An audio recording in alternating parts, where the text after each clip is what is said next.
Hi, hello. Welcome to the episode of Isaiah's Newsstand. It's your host, Isaiah Edwards. The date is December the 11th, 2023. Hopefully, this episode finds you well, in good spirits, and high hopes. As for me, I'm doing pretty good.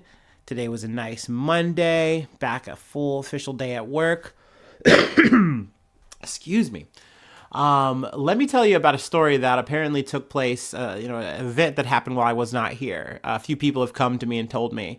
But essentially, while I was out, there was an incident where the people who take our trash, they made a little oopsie poopsie and damaged my work area essentially because I work in a trash compactor, aka a dumpster, aka I'm Oscar the Grouch.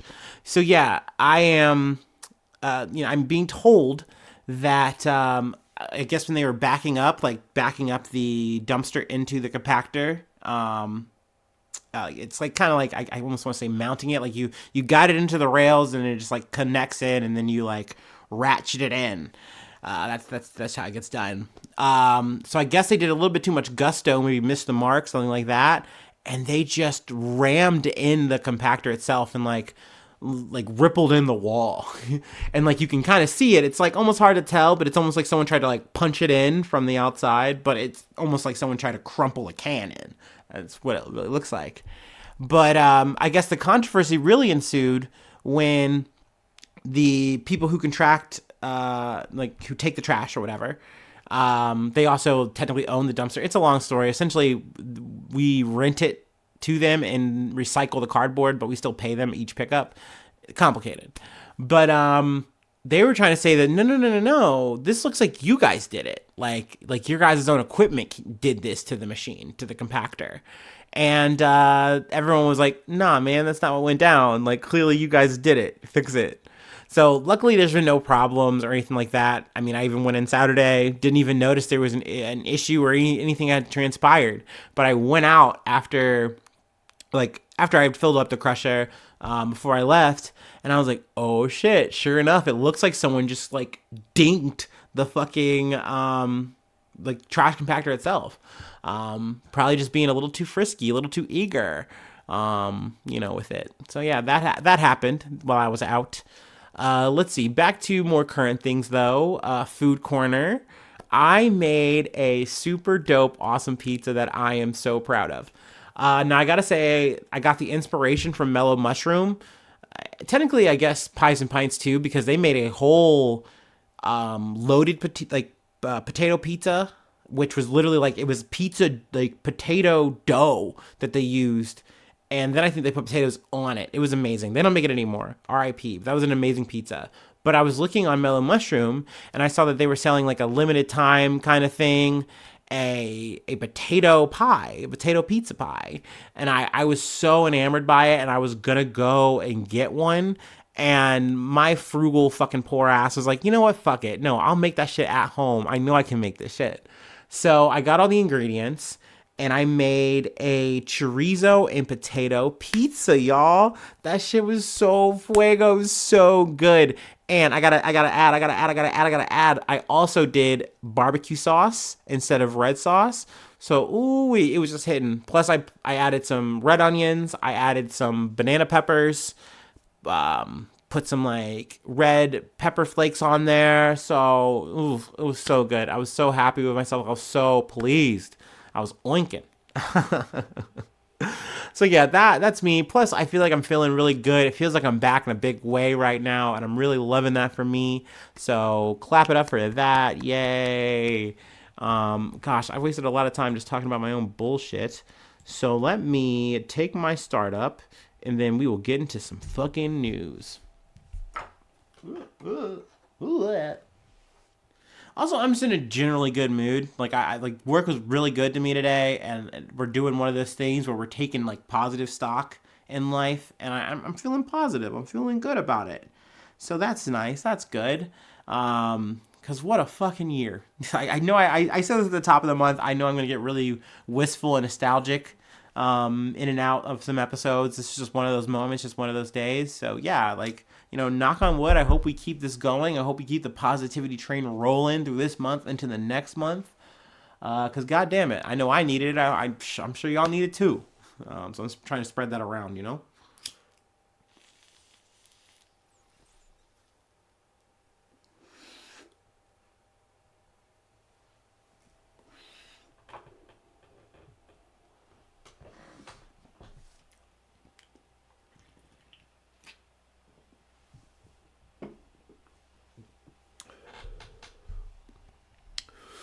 Ooh. Oh, yeah. Okay. All right. So our first story comes from ABC News. At least 6 dead, 36 injured when tornadoes tear through Tennessee. Now, I got to add, that's as of this article. I think the total is still at 6 dead, but I think the number of reported injured is up to like 80 plus. So, but 6 people died and at least 36 others were injured Saturday after severe tornadoes touched down in parts of Tennessee. 3 people died and 23 were injured following a tornado in Montgomery County, Tennessee. Let's see. Officials said that it was 2 adults and 1 child who died. Another 3 people were dead after severe weather in Nashville, the city's emergency office said. 13 people were injured following a church building collapse, adding that they're currently listed in stable condition. Let's see here. The tornado in Clarksville, Tennessee had been rated an EF3 with peak winds of 150 miles per hour. The tornado in Madison, Hendersonville, and Gatling areas, which are the northern suburbs of Nashville, have been given a preliminary EF2 rating with winds of 125 miles per hour.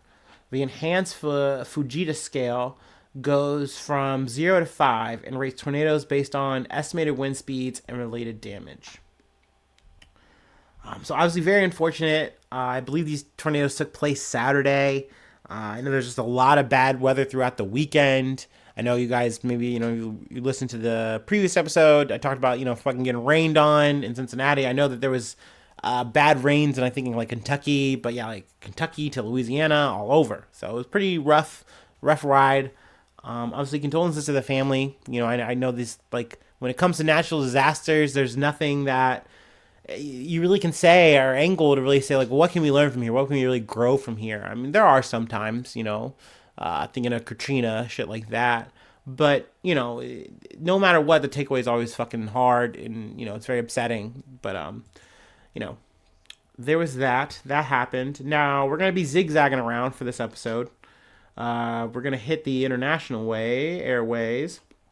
From CNN, Russian opposition leader Alexei Navalny missing from prison, says his team. Excuse me. Lawyers for Alexei Navalny said Monday they have lost contact with the jailed Russian opposition leader who is believed to be imprisoned in a penal colony about 150 miles east of Moscow, and his whereabouts are unknown. Navalny was sentenced to 19 years in prison in August after he was found guilty of creating an extremist community, financing extremist activities, and numerous other crimes. He was already serving 11 sentences and a half, 11 and a half, serving sentences of 11 and a half years in a maximum security facility on fraud and other charges he denies. Supporters of Navalny claim his arrest and incarceration are politically motivated, or a politically motivated attempt to stifle his criticism of Russian President Vladimir Putin, which I am of the prescription. I think he was like one of those guys who was like a loud opposition to Putin in his moments of running. And also, I'll drop this factoid here. Putin has said, "Hey, the people they're coming up to me. They need me, so I need to do another term." I think it's his 5th term. I think so AKA saying, "Hey, I'm going to be running next year." That's really not surprising anyone. That's really why I didn't want to like cover it. It doesn't really feel that relevant. This man has been in power as president. This man has been like adjacent to president, and more or less everyone knows he's the big dog, if I'm not mistaken. So, this is kind of standard operating procedure for Russia. And I mean, sadly, so is the, like, just the suppression and, the punishment of people who try to speak out against Putin, speak out against the Kremlin. So, we've covered Navalny before, in terms of just his rough stint in time in prison. But it looks like they checked two of the penal colonies, and they're saying, we don't know where he is. He's gone. And he didn't report, I think, to his most recent trial situation. So that's like, a big deal, big red flag. People have been trying to contact him, like, and they just haven't found him in either of the penal colonies that he's supposed to be in. Let's see, let me read a quote here. On Friday and throughout the day, neither IK6 nor IK7 responded to them, Yarmish posted, adding that Navalny had been missing for 6 days. Navalny was last imprisoned in the IK6 penal colony east of Moscow. So, I mean, in a perfect world, he would be out, and able to run, against Putin, and, that'd be a hunky-dory world. But that doesn't look like it's the case. I, at first thought, like, oh, okay, maybe, like, they're just, like, withholding him. But the fact that from reading this article, that they're saying, we don't know, he's not here, and he's not there. So it's like, well, then where is he? Like, what did you guys do with him? I imagine they'll pop him up at some point, but who knows? Is that going to be dead? Is that going to be alive? Also, a factoid I didn't know about until reading this article. I knew that he was poisoned with Novichok. I'm probably pronouncing that wrong. My bad. Poisoning, it's like a nerve kind of thing. But I didn't know that they put it in his fucking underwear, y'all. That's crazy. Now, Putin, in his defense, is saying, well, if we wanted to kill him, if we wanted to kill Navalny, we would have fucking did it. But I think generally, like, yeah, but if you guys wanted to do anything to him, you could. And I think you wanted to make a really bad, painful example to this guy. And you're doing it. Like, not only was this guy poisoned, he was arrested, and then now he's just spending more or less a life term in prison. Like, that's crazy. And he knows it. He's just in the situation where he's even been quoted saying, it's like, look, I'm going to be in prison for either my lifetime or the lifetime of this regime. There's just no real way about it. And I've listened to the BBC. I've listened to, like, his wife, give, like, testimonial and her activism and stuff. It's just a super sad fucking situation. We've covered other dissidents and, people who have been fucking, apprehended and put in, like, a, very similar situation to Navalny. It's really fucked up what's going on, obviously. But damn, the fact that this dude is just completely just MIA, gone. Definitely wanted to just come in and talk about that. And I'll, definitely keep you guys abreast of any details I find along the way. Let's see here. We have another update here. Let's go ahead and get back to the States. From ABC News, Air Force disciplines 15 airmen in investigation of accused leaker Jack Teixeira. I love that I got his name right this time. Last time we talked about this guy, I was not pronouncing it correctly at all. But hey, I get better with time. Let it be known. 15 airmen have been disciplined, including with the removal of their command, for failing to take proper action when they became aware of accused leaker Jack Teixeira's intelligence-seeking activities, according to a broad Air Force investigation released Monday. However, that watchdog report found no evidence that Teixeira's immediate superiors were aware at the time that he was allegedly sharing some of the country's most sensitive secrets online.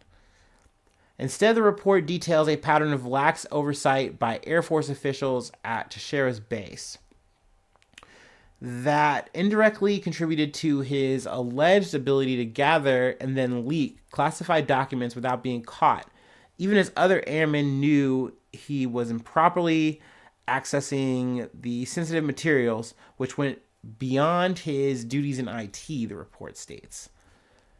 15 service members, ranging in rank from staff sergeant to colonel, have been removed from their positions and have received non-judicial administrative punishments, according to the Air Force. Let's see here. So yeah, he got all this information that he had no business having, no business having access to for one, then being able to either record or take with him back home, and then key about with his little Discord buddies. And then also, I believe he shared it either to more Discords and then it allowed it to leak or what have you. But essentially, this kid was just so fucking loose with it. He did not care. Also, he was racist and weird. Just an overall cringe individual. So yeah, I don't feel bad that this guy's being put through the ringer. I also don't feel bad that any of his fucking superiors and people involved in this group are more or less, under the ringer. They got investigated. They're now, shit's hitting the kind of the fan for them. Let's see here. I know, his trial, his shit's still, ongoing. But they do have the names of the people. Let me see if I can get to it. And also just some of the activity.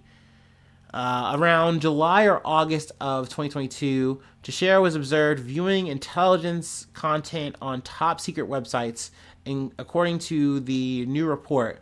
But while his supervisor was informed, the incident was not written up.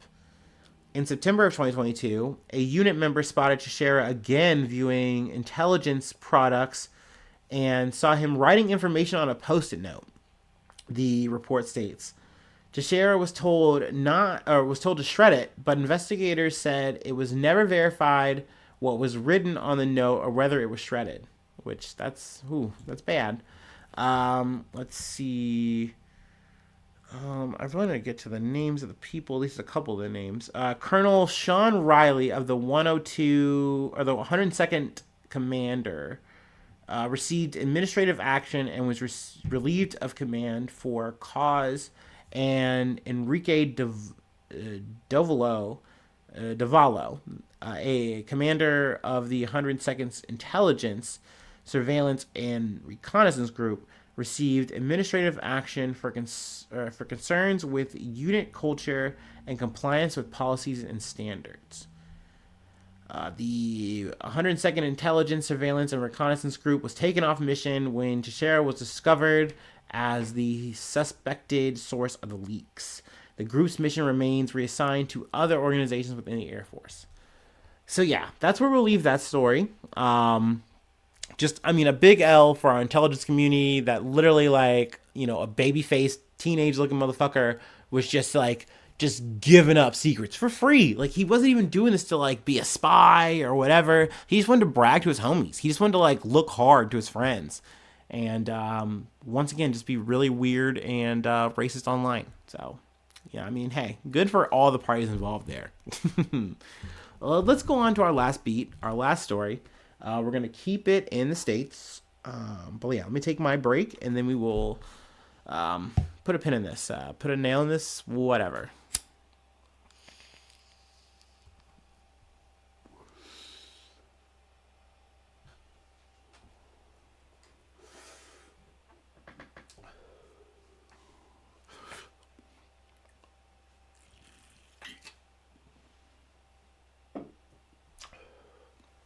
Actually, I'm going a bit on a tangent because I did something I rarely do, and I finished a little season of something on TV. So a little bit of a non-sponsored Netflix ad break here. I watched Scott Pilgrim Takes Off, and I feel like the word I want to use would be mused. Probably using that word wrong. It was interesting though. I overall enjoyed it. It was really fun.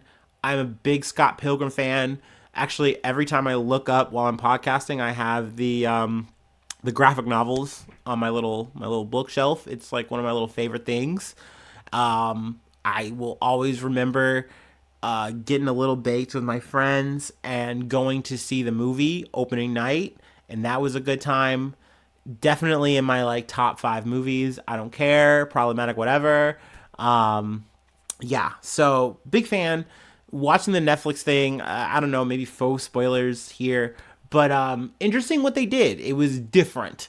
It was not what I expected. I kind of thought that they were just going to do maybe a regurgitation, and it was no, we're going to play with it. We're going to give you something a little different. And it reminded me that, hey, in their own way, the graphic novel was one thing, the movie was its own thing, and the Netflix show, even though it has the actors, doing voice acting, it's its own thing as well. So I overall enjoyed it. I want to say I watched it more or less like I watched the first episode, took a break, then watched like up to half, and then I finished it like in an insomniac like bender last night. So yeah, there was that. There we go. Sorry, bit of an intermission here. But yeah, let's get to the news. Let's finish this off. From the Associated Press, Texas woman who sought court permission for abortion leaves state for procedures, attorneys say. So this is about Kate Cox. An update here. A pregnant Texas woman who was seeking court permission for an abortion in an unprecedented challenge to one of the most restrictive bans in the U.S. could not wait any longer and went to another state, her attorneys said Monday. So yeah, I mean, essentially, I won't, stay on this too long, but she, was able to get it approved by one judge, but I believe it was like appealed to the state Supreme Court. Yeah, and they were just kind of taking too much time. She was like 20 weeks and some change pregnant, so she's like, I can't wait. I just can't afford it. She said that she's like, look, I know I should have the right to have this abortion here. I am literally doing this for my own health. Like, if I don't do this, the potential chance for me to have babies in the future is an issue. Like, and not to mention, this is a non-viable pregnancy. I know I've heard some situations where, there is a chance, even with some complications, the person, the baby could live. But more times than not, we are talking about a baby dying either in womb or very shortly after. So, we're talking, like a stillborn or days. If not, then we're talking painful no matter what. Why are we talking about putting anyone through this? Meanwhile, Ken Paxton's like, I will sue the hospital. I'll try to find a way to get the doctor. I'll try to find a way to get the husband. I'll try to find a way to get whoever I can for this. Because there's just she hasn't proven it. And it's just like, fuck you, man. Fuck this whole fucking situation. That's terrible. That's fucking garbage. But yeah, I mean, there's really no details in terms of like where she went. And hopefully we don't have to find that shit out. That's not important. God damn it. Because once again, just like it should be your right to have an abortion, it should be your right to fucking privacy. You shouldn't have to fucking take this shit and have to air it on court just to fucking have it done or get justice. Because, there's plenty of women who've had to go through this fucking process and like literally be pushed to the point of like having an infection. So it's like, okay, well, like as a doctor, I can prove it now. So it's like, okay, like we'll do it. Like, but that's how bad it's gotten. That's how terrible this fucking situation is. So yeah, I'm gonna keep fucking squawking about it. I'm gonna keep fucking talking about it. But yeah, that's the episode. That's all I really have. If you'd like to support the effort, you can become a newsie today. I shout you out, from Patreon, patreon.com/Isaiah News. And, shout you out. Plug a project if you like.